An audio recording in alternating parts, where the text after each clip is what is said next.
What is white privilege? That's a term that we've been hearing a lot lately in this highly charged political climate.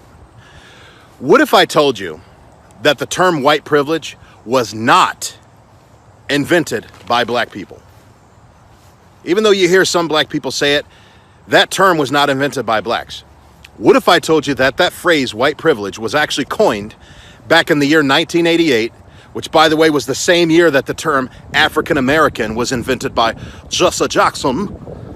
I don't know what it was with 1988. There was some kind of, leftist crusade to invent a bunch of terms that we got to be stuck with, that everybody just takes for granted now and assumes as sacred dogma. Heaven forbid anybody push back against the term African American, which was a term invented by Jesse Jackson in 1988. It ain't scripture. It ain't dogma.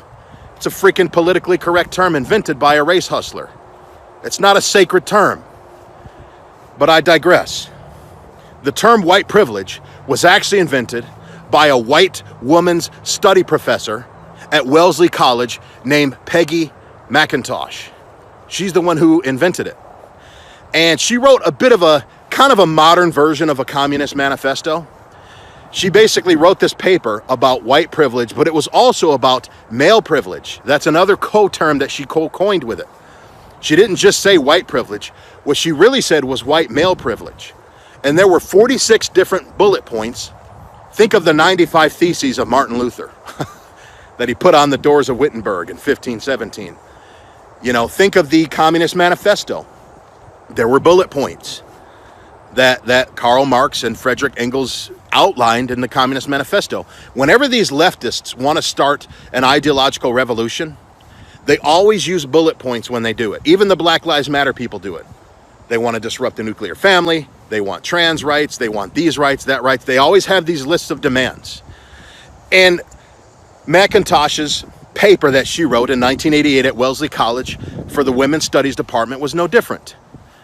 So white privilege was invented by whites, and it's a term that's born out of white guilt. And there's actually lots of parallels between the origins of that term and even something like Black Lives Matter. Most race wars are also gender wars at the same time. Think about it. Peggy McIntosh is a far leftist. She's a leftist feminist. She is a hardcore, man-hating, misandric feminist. Because her original paper was about white male privilege. Not just white privilege, white male privilege. She hates white males, as many feminists do. They see them as the symbol of the patriarchy. So there's always race and gender that are intertwined together. It's the same with Black Lives Matter, right? The three founders of Black Lives Matter Incorporated, which is an LLC, not a 501c3. It is a for-profit corporation. They started a race-baiting corporation, the most powerful race-baiting corporation in the world, in my opinion. But they're feminists. At their core, they are man-hating feminists. They hate black men. Guys like me are public enemy number one to Black Lives Matter. Read their manifesto. Read the What We Believe Communist Manifesto on blacklivesmatter.com. Notice that the website is .com and not .org. Why? Because they're not a charity. They're not a nonprofit. They are a business. They even have a .com domain name, which means .commerce. That's what that means. So there's parallels. Whenever you hear the phrase white privilege, always think feminism. Always think people who hate white men. So we could even say that Peggy McIntosh is kind of like the Patrisse Cullors, the Alicia, I forget the names of the founders of Black Lives Matter, but she was the Black Lives Matter founders of the 1980s. She was a man-hating feminist who wanted to be a race baiter, and she wrote her Communist Manifesto about it. Same with the Black Lives Matter chicks, man-hating race baiters who started a very powerful organization that has chapters all across the world right now. But I believe in what's been called American privilege, and I enjoy American privilege. I worked hard. I've worked my entire life to achieve American privilege, which others call the American dream. They mean the same thing. American privilege, American dream, they're one and the same. And you should never ever apologize. If you have achieved the American dream and you're a happy, prosperous, productive citizen of American society, never ever let anybody make you apologize for that. And as a black man, I am telling you that it is not racist, It is not colonialist.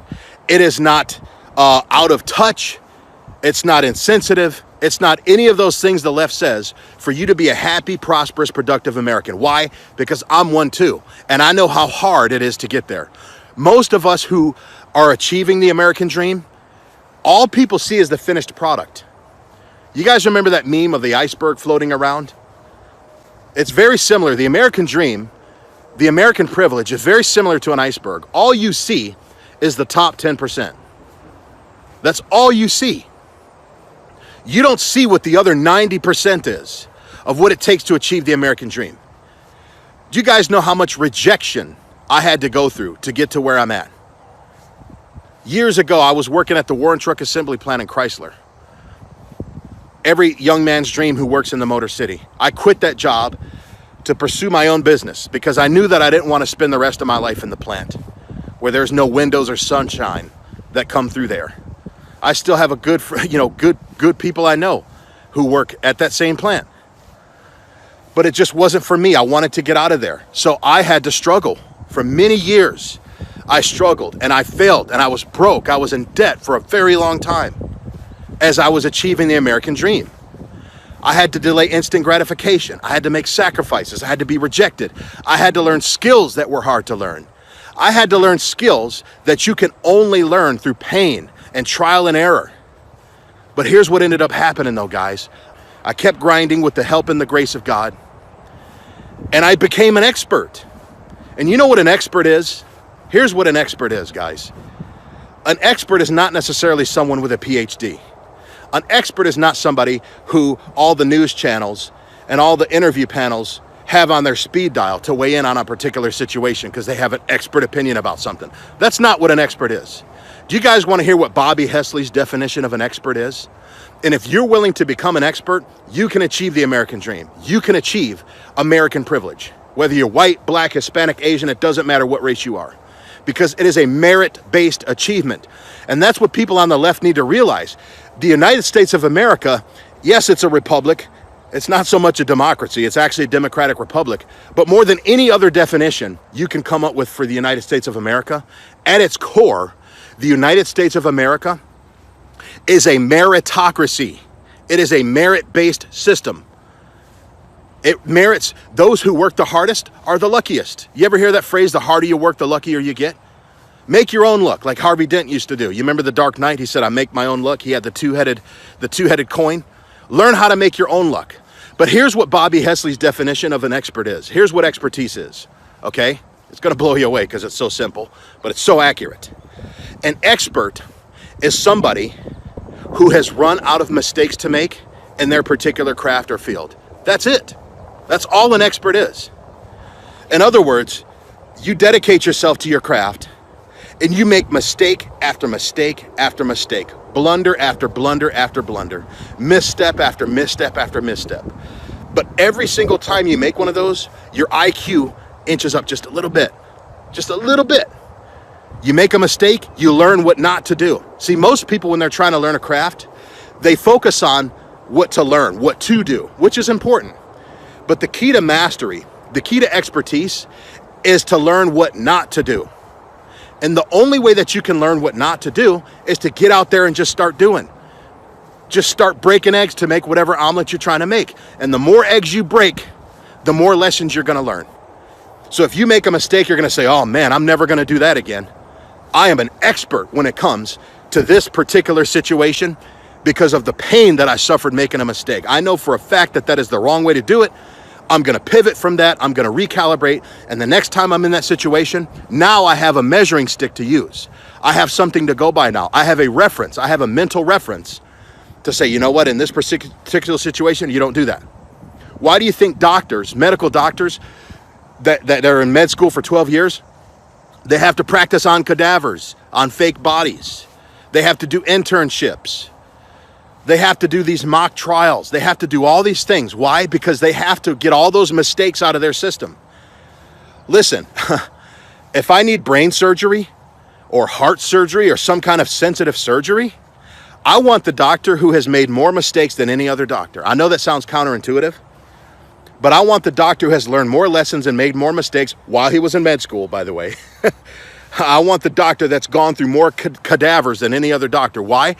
Because he knows that his expertise is based on what not to do, in addition to being based on what to do. So that's what an expert is, guys. Make so many mistakes that you've literally run out of mistakes to make. Now, that's not to say that you're perfect and you're not going to make mistakes here and there. You obviously will. But the more mistakes you've made, the better you're going to be at your craft. So don't be afraid of mistakes. Learn from your failures. Pivot from your failures. That's how we learn. And I want to close with this video from Michael Jordan. It's one of the greatest videos of inspiration. And this is how Michael Jordan explains his greatness in the NBA. So I will see you on the next video. I've missed more than 9,000 shots in my career. I've lost almost 300 games. 26 times I've been trusted to take the game-winning shot and missed. I've failed over and over and over again in my life. And that is why I succeed.